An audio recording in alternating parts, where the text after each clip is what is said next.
All right. Hello, everyone. It's another session of the Colonie Pit. This is where we get to catch up with all our colony friends and alumni. And today we have a great guest on, good friend, Pat. Let everyone know who's on the hot seat for us. John, we have a great guest today. We have someone, it doesn't get any more colony than this guy right here from the class of 94. Say no more. We got Maddie Hallock in the house tonight. Maddie, thank you for joining the Colony Pit. 100%. Thanks, Rex. John, pleasure to be here. I'm excited about this one. It's going to be fun. Yeah. We got a lot to cover. We're going to take it all the way back and bring it to the present day. So before we get into your specific story, like we do with everyone, let's get you warmed up with a few how colony are you type questions. So the first one that we ask everybody is it's back in, we'll say 94. You got the keys to the car. You got a little sugar craving. You want to take a Curver Cream road trip. You get to put four other people in your car. Oh, Who are you Jesus. picking up? Who are you picking up? And what flavor are you getting at Curver Cream?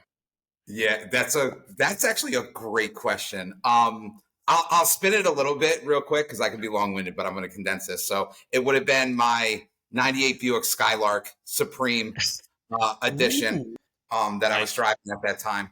And then I transferred over to a 91 Chevy Beretta GT Red. So anyways, so four people were rolling with me. I had actually two separate crews. On the male side would have been Mike Linnecree, Doug Hutton, Eric Zostan, and Dennis Romanowski. And then I did have a female crew, but we'll leave that open for potential emails to the podcast to think who the female ladies going to Curver Cream with Matt Hallock were. Ooh. Flavors definitely was a shake guy at Curver, and I was chocolate all the way. All right. Cool. I like it. Nice. All right, Matt. So here we go. This question is, where are we most likely to find you? Would it be at the Northway Mall, Colony Okay. Center, Crossgates, Latham Circle Mall, or for some unknown reason, Mohawk Mall? Well, I spent some time with Mohawk Mall. Spent some time at all the malls. Jesus, if you Yeah. weren't in a mall in the '90s, where were you, right? I mean, Northway to start, but I ended up being a Colony Center kid. All right. Right down the Nice. street, right? Yeah, Yeah. right down the street. Okay. Are you a Great Escape or a water slide world guy? Oh my God, Jesus, I was both. God bless my parents.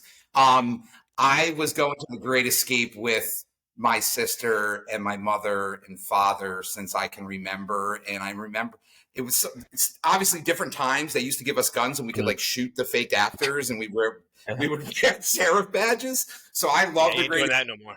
Yeah. No, you can't do that. I love the Desperado plunge. I'm a Great Escape kid.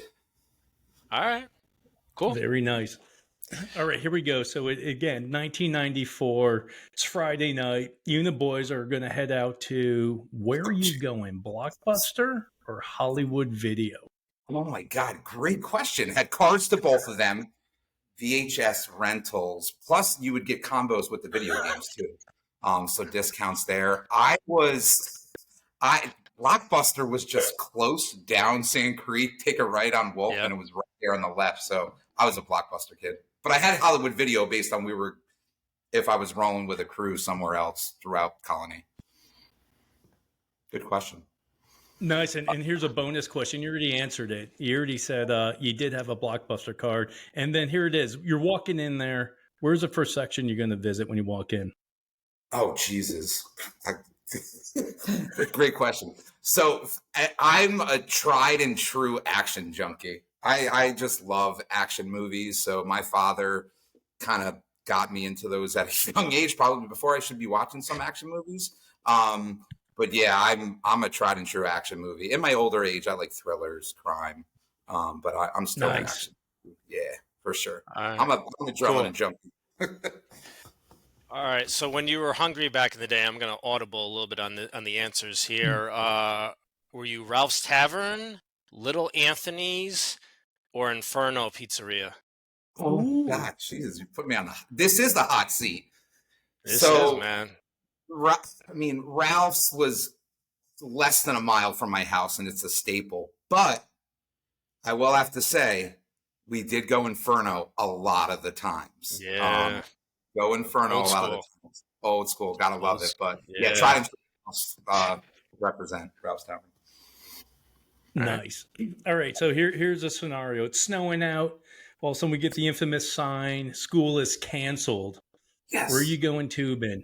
Sand Creek, Westland Hills, or the Colonie Town Golf Course? I'm taking about 15 steps across. I'm taking 15 steps across Sand Creek Road, and I'm in the parking lot at Sand Creek. The best head in Colonie. Yeah. I had the best. You could not. We probably should. That property at 328 might be the best sleigh riding property for any youth growing up, to have a hill like that with plowed ramps at the end of it and concrete as your landing zone. It was the best hill in Colonie. Yeah.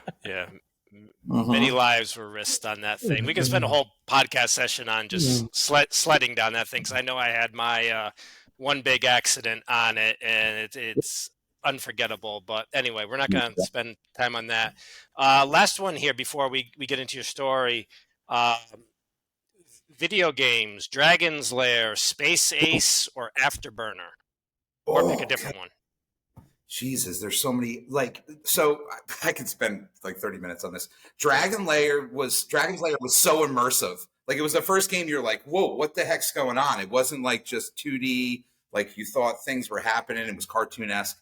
Great game. Afterburner, if they had the actual whole cockpit all up in it. Like, that was like Tom Cruise and Top Gun. You were just firing blindly at stuff. So yeah, Afterburner, man. Great game.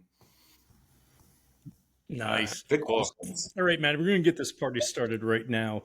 So as we've been doing with everyone, we're going to do this Pulp Fiction style, where we're going to start with the end, and you're going to help us at the beginning. Eventually, we'll get back here. So what is your current situation?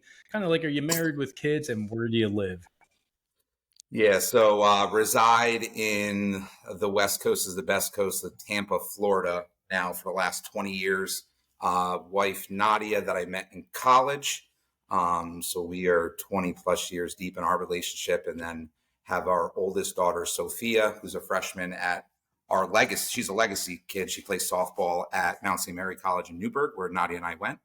And Jackson, who's a freshman at Riverview High School, our local high school in South Hillsborough County. Nice. Yep. Oh, nice. Awesome. So you're down there in South Florida. So now let's go back the other way in the time machine.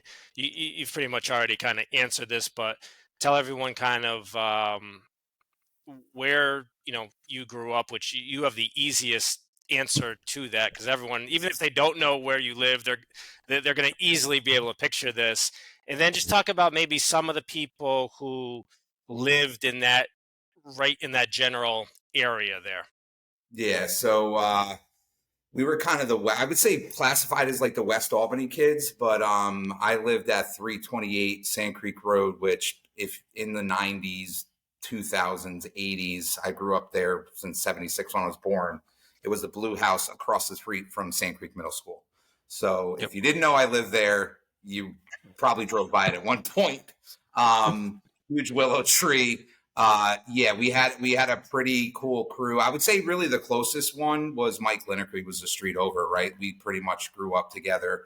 A lot of the kids down on that side, Bobby Fish, Dennis Romanowski, a lot of the West Albany kids were in that area. But then back in the day, it was kind of crazy. You would jump on your mongoose, and we would drive down Sand Creek across Wolf and go into the village. And they would come over here. We'd go down to Bumby's. Grab a butter roll and an Arizona iced tea. But yeah, Sand Creek Middle, that whole area was just awesome to grow up in. Cool. Right. And Matt, where did you go to grade school? Was it Roselleville, or did you go to Shaker Elementary? Shaker Road. All right. Interesting. Shaker Road. All right. So tell us, I guess, there's a lot to cover, but we'll focus on high school for right now at Colonie High. Tell us a little bit about like your 4 years at Colonie. Kind of what were you into? Maybe what were you not into?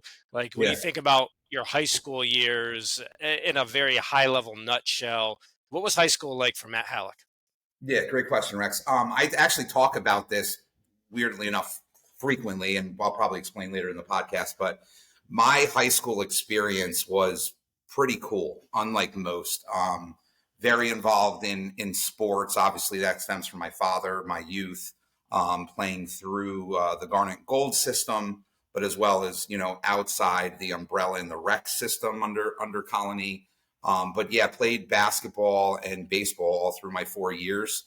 Was involved with a lot of different friendships of athletes, but then I was also involved with a lot of other friendships or colleagues that just weren't athletes. They were members of the theater, they were members of the band, they book club, whatever. I just had a real, and you stem this from your environment growing up. I just never really judged anybody. So I was open to talking to everybody. Which later in life I realized was a great thing. I was just exposed to more people. So I actually really enjoyed, went to all the dances, all the sporting events, supported all the teams.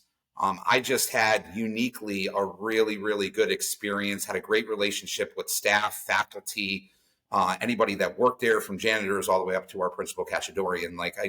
It was just, I had a really different experience than most in high school. Did I go through stuff? Absolutely. Everybody does. But yeah, just had a really, really cool experience that I go back to frequently and still resonates with me. That's why I'm so into Colonie still. And Matt, so you said a couple of things there. It's like, who would you say was one of the teachers back in Colonie that had the biggest impact on you going forward for your success after you graduate? Yeah, great question, John. So multiple mentors that I looked up to, and I always look for father figures in my dad, right? Like, what kind of attributes and characteristics did my father carry that I gravitated to him as a male role model that I could get when I wasn't with my father? Like, that's all I was looking for. And a lot of the coaching staff, the Greg Lannies, the Kevin Alberians, the Dave Fauces, were those three from a athletic standpoint.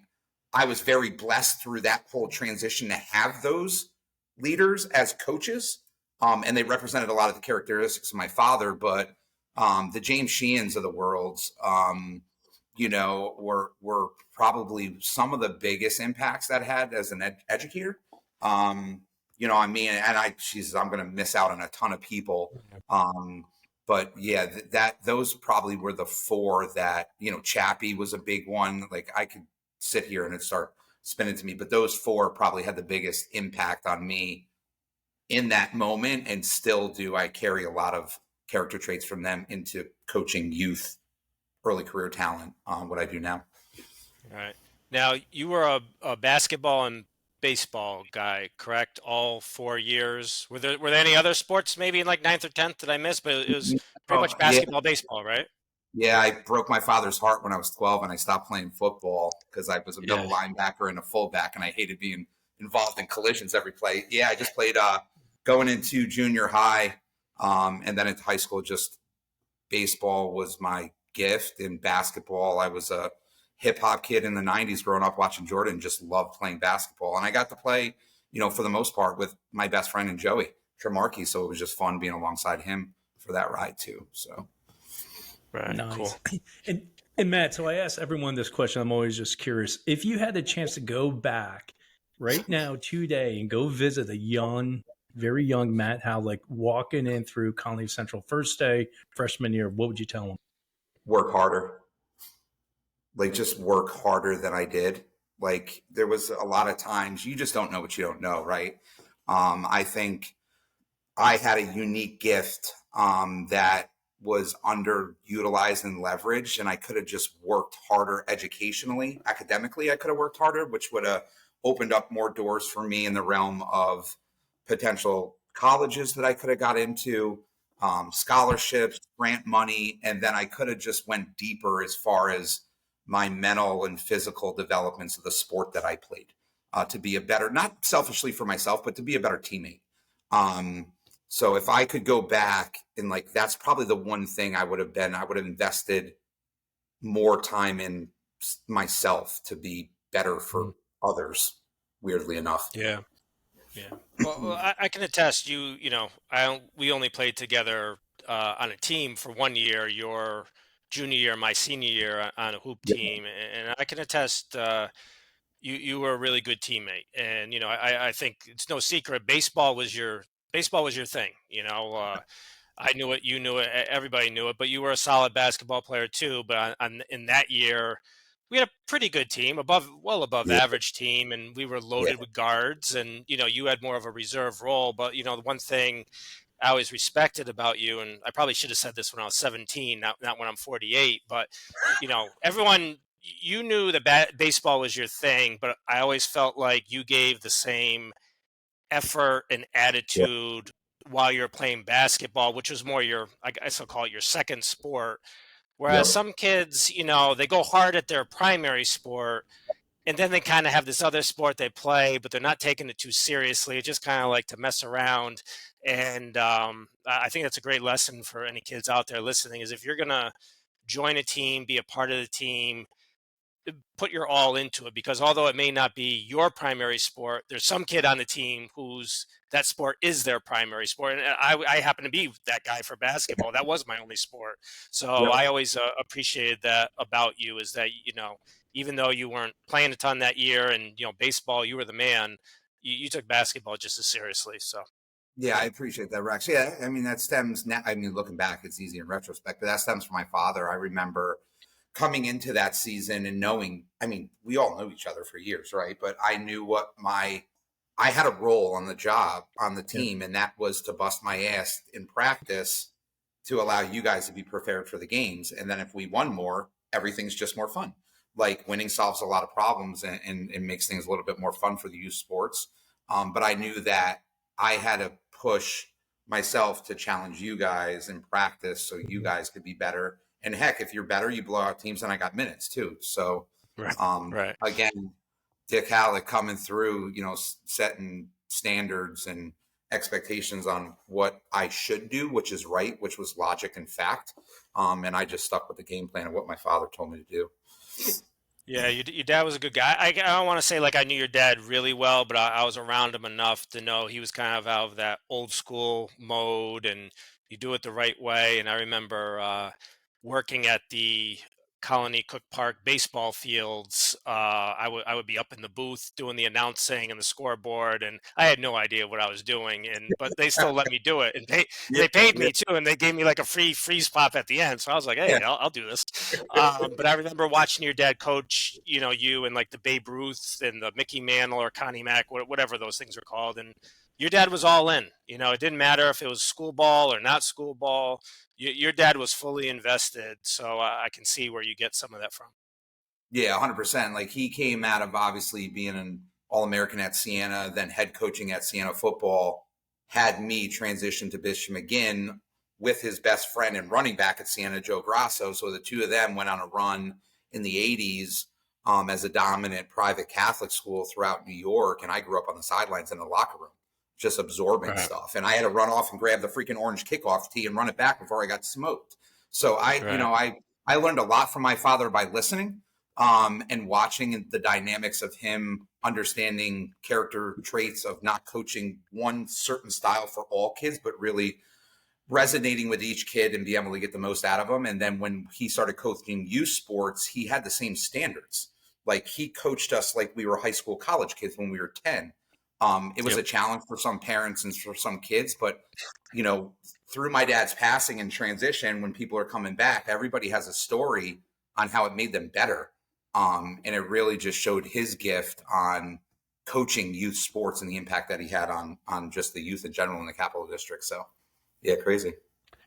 Yeah, Matt, and I remember too, correct me if I'm wrong, and maybe I'm daydreaming here, but you and I played on Babe Ruth together for the Police Yeah. the one Yep. year.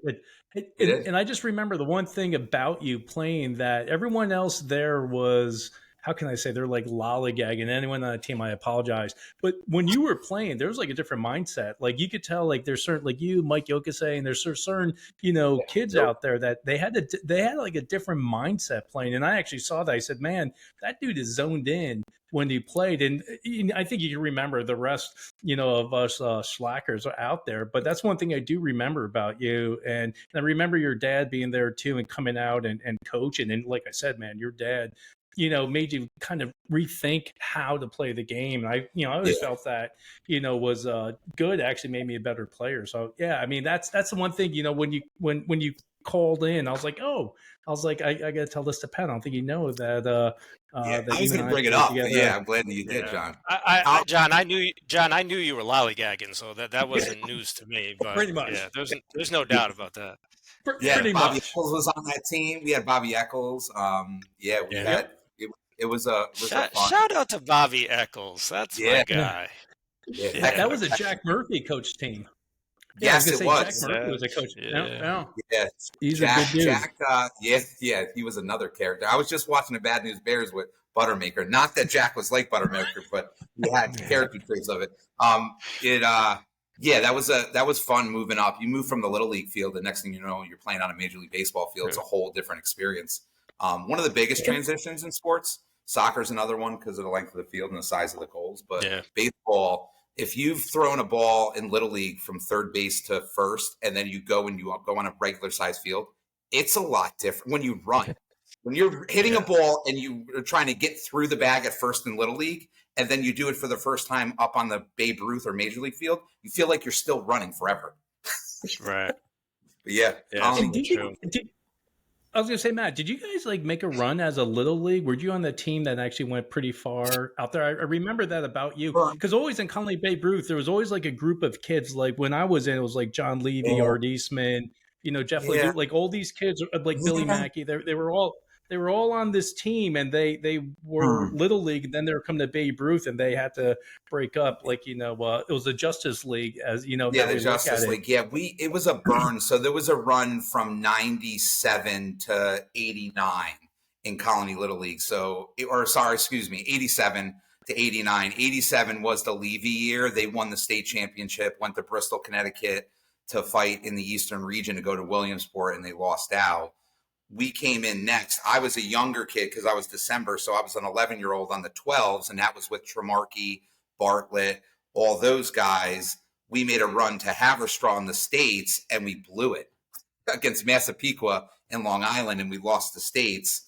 And then the next year, I came back as a 12 with the Ditzels, the Huttons, the Zostans, that crew, and we were the top team to go to the Eastern regions in Bristol, and we lost in the sectionals. So we went from the 87 team winning the States to the 88 team coming back and supposed to win, didn't win States, to the 89 team, which we were supposed to go all the way to Williamsport, and we didn't get out of the sectionals. And then we were all at that time, it was the 13s, 14s, and 15s all in Babe Ruth at the same time.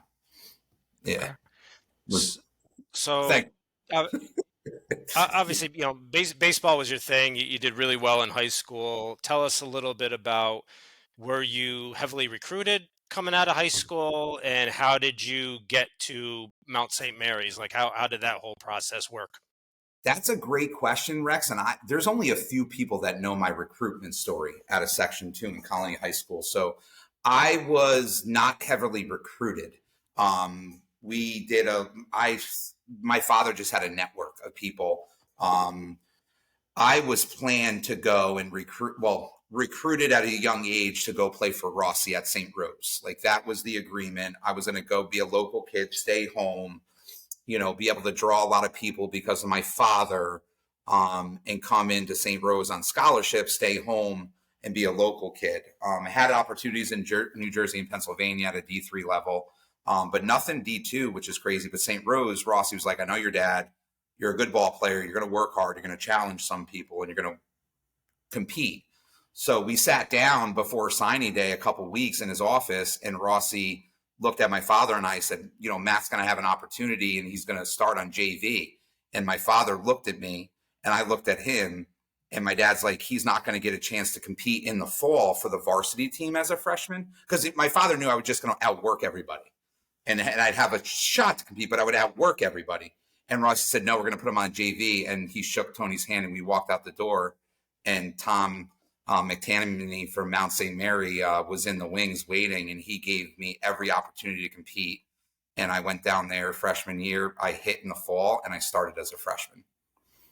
Now, is Mount St. Mary's, was that Division III or Division II?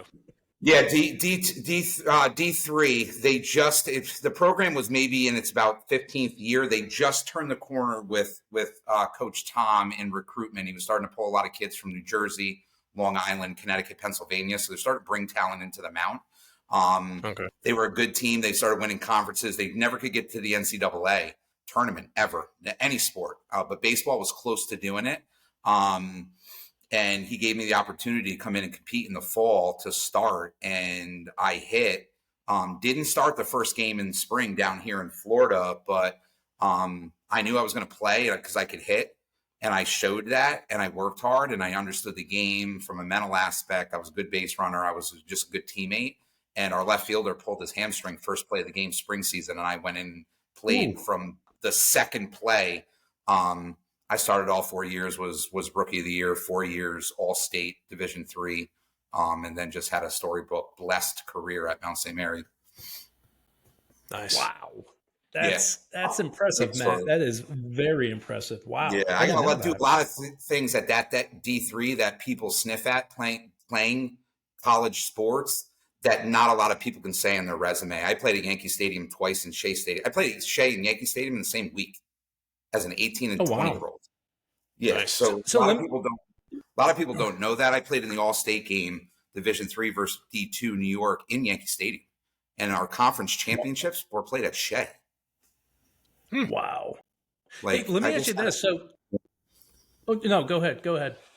No, it's just a lot of people, and you guys know this, right? Being sports guys, that if you can extend your playing career, I don't care where if you just got to go play. Like if you're an athlete and you enjoy the sport and you're going to go, obviously, to get your education or whatnot, you want to go into higher education and you can extend your playing a game, go where you're going to play. And that's really what I did. And I just took advantage of the opportunity. I literally outworked everybody. My senior year, I captained our team to the first ever NCAA tournament appearance in the school's history in any sport. So that was a big thing for the school. And just had a really blessed career, was inducted into the Hall of Fame in 2014.